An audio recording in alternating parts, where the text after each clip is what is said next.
for you. Sorry for late. Sorry, I've been Wow, looking. that's my favorite Yeah, flower. I've been looking for the flowers Yeah, it's for you. okay. Wow, my You like it? favorite flower. Yeah, I like it. yeah, it's Ate, gusto mo na ba umuwi? Sige. Okay lang ba? Sige.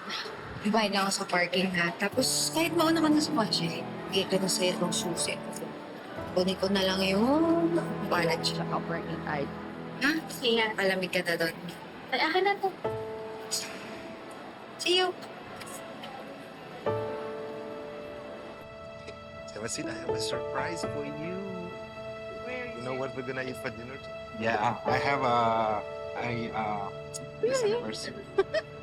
I'm so happy. It's on the rooftop in the middle of it's in the middle of the city in downtown. You're gonna see the sunset.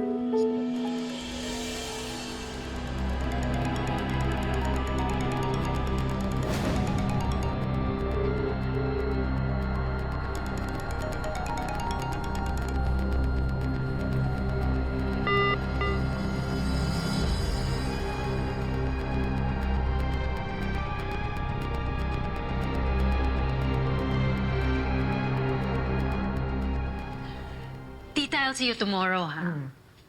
Pupunta na ako sa room dahil excited na akong mag-bathtub. Uy, alam mo, balita ko, napakaganda ng view from the bathtub of Marco. Why don't you try using his? Besides, it can get lonely at night. Hmm? Tita?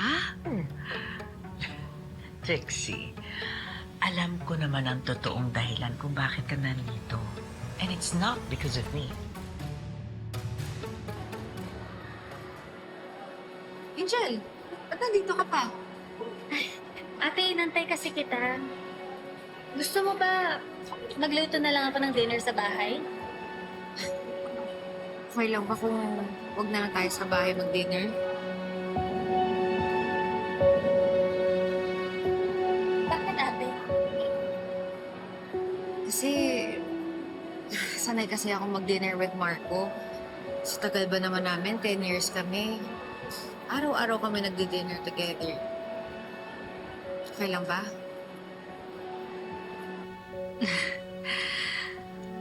Okay lang ba yun sa inyo? I mean, kasal na si Marco. Well, the Bible says that what God has put together, let no man put asunder. Pero baka naman pwedeng i-exempt ni Lord yung kasal nila ni Marco. Alam mo ba yung kwento ni King Solomon?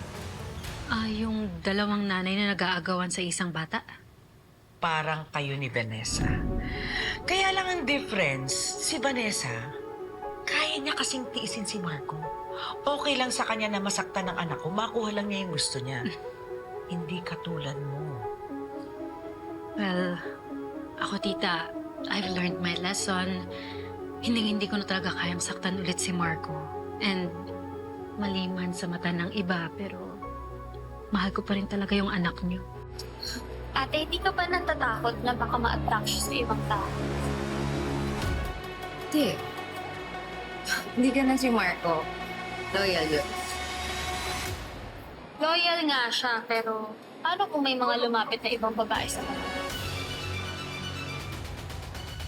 Trixie, you have my blessing.